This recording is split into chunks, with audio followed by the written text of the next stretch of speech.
Have you ever caught yourself lying awake at night, replaying the same conversation over and over? Or maybe you've had days where a single negative thought just won't let go, no matter how hard you try to distract yourself. I know I have.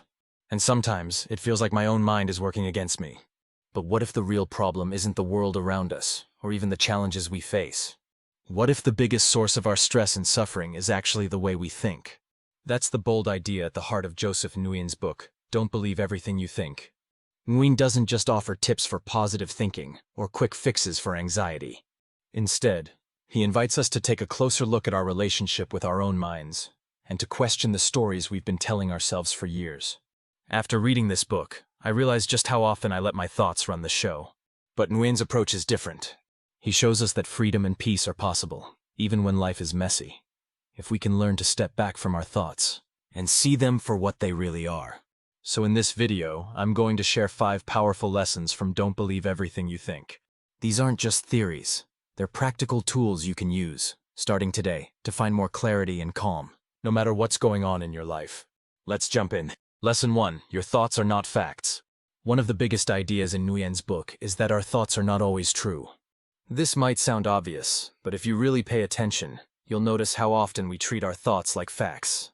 We think, I'm not good enough, or things will never get better, and we believe it without question. But the truth is, thoughts are just mental events. They're like clouds passing through the sky. Some are helpful, some are random, and some are just plain wrong. Nguyen encourages us to start noticing our thoughts without automatically believing them. For me, this was a game changer. There have been so many times when I let a single negative thought ruin my whole day. Maybe I made a mistake at work and immediately thought, I'm terrible at my job. Before I knew it, I was spiraling, feeling anxious and doubting myself.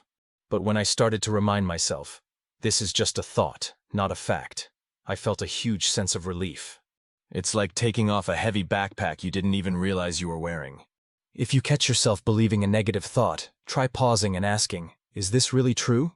Most of the time you'll find that it's just a story your mind is telling you, and you don't have to buy into it. Lesson 2. Suffering begins with resistance. Another powerful lesson from the book is that suffering doesn't come from our circumstances. It comes from our resistance to them. Nguyen explains that pain is a part of life. We all experience loss, disappointment, and challenges. But suffering happens when we fight against what is happening, instead of accepting it. This was a tough one for me to wrap my head around at first. Like most people, my instinct is to push away uncomfortable feelings or situations. If something goes wrong, I want to fix it, avoid it, or pretend it isn't happening. But Nguyen suggests a different approach.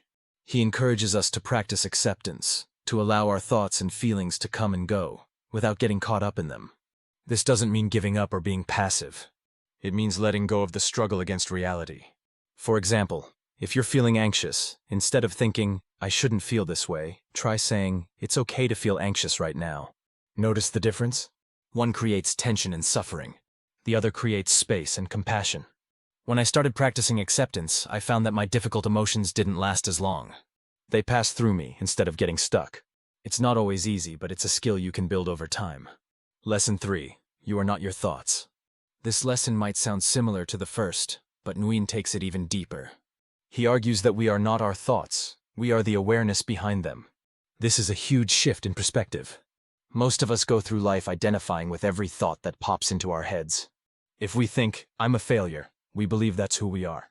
But Nguyen invites us to step back and notice that there's a part of us that can observe our thoughts. That part is calm, steady, and unchanging, no matter what our minds are doing. For me, this idea was both comforting and empowering. It means that no matter how anxious, angry, or sad I might feel, there's a deeper part of me that's always okay. It's like sitting on the bank of a river, watching your thoughts flow by. You don't have to jump in and get swept away. You can just notice them and let them pass. If you want to try this for yourself, set aside a few minutes each day to sit quietly and watch your thoughts. Notice how they come and go, without you having to do anything. The more you practice, the easier it gets to remember that you are not your thoughts. You are the one who notices them. Lesson 4. Question your stories, especially the negative ones. Nguyen spends a lot of time talking about the stories we tell ourselves. He points out that our minds are constantly creating narratives about ourselves, other people, and the world. Some of these stories are helpful, but many of them are negative, limiting, or just plain false. For example, maybe you have a story that you're bad with money, or not good at relationships. Or maybe you believe that things never work out for me. These stories shape the way we see ourselves and our lives. But here's the good news. You can question your stories. You don't have to accept them at face value. Nguyen suggests asking yourself, is this story really true? Where did I learn it? Is it helping me or holding me back? When I started doing this, I was surprised by how many stories I'd picked up from other people. Parents, teachers, even the media. Some of them weren't even mine. By questioning these stories, I was able to let go of beliefs that were keeping me stuck. For example, I used to think I wasn't creative. But when I started challenging that story, I realized it wasn't true. Now I give myself permission to try new things, even if I'm not perfect at them. If you notice a negative story running through your mind, take a moment to question it. You might find that it's time to write a new one. Lesson 5. Freedom comes from letting go. The final lesson from Don't Believe Everything You Think is all about letting go. Nguyen argues that true freedom doesn't come from controlling your thoughts, but from letting go of the need to control them. This was a big shift for me. For years, I thought the answer was to fix my thinking. I tried to force myself to be positive or to stop worrying. But the more I fought my thoughts, the stronger they seemed to get. Nguyen suggests a different approach. Instead of fighting your thoughts, let them be. Notice them, but don't get attached. Let them come and let them go. It's like watching leaves float down a stream. You don't have to grab onto everyone. You can just watch them pass by. This practice is sometimes called mindfulness, and it's at the heart of many spiritual traditions. But Nguyen makes it practical and accessible. You don't have to meditate for hours or become a monk. You just have to be willing to notice your thoughts and let them go. For me, this has made a huge difference in my daily life.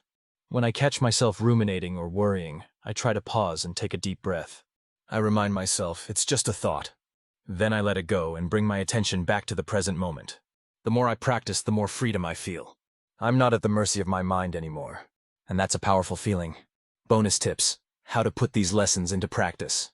Before we wrap up, I want to share a few practical tips for putting these lessons into action. First, try keeping a thought journal. Whenever you notice a negative or stressful thought, write it down. Then ask yourself, is this really true? Is it helpful? Can I let it go? Second, make time for mindfulness. Even just a few minutes of quiet reflection each day can help you become more aware of your thoughts and less controlled by them. You don't need any special equipment or training. Just sit quietly, breathe, and notice what comes up. Third, practice self-compassion. Remember that everyone struggles with their thoughts sometimes. You're not alone. Be gentle with yourself when you notice old patterns coming up.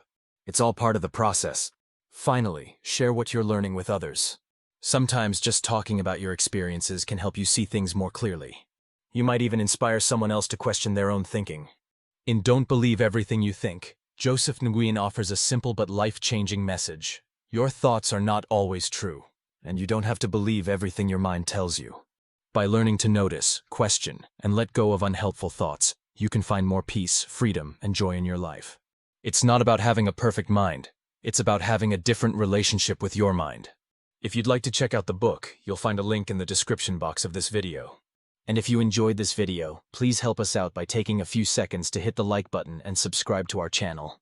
Finally, if you want to dive deeper into the topic of how our minds can get in our own way, then watch our video about the 5 lessons you can learn from Ego is the Enemy by Ryan Holiday. Thanks for watching, and I'll see you in the next video.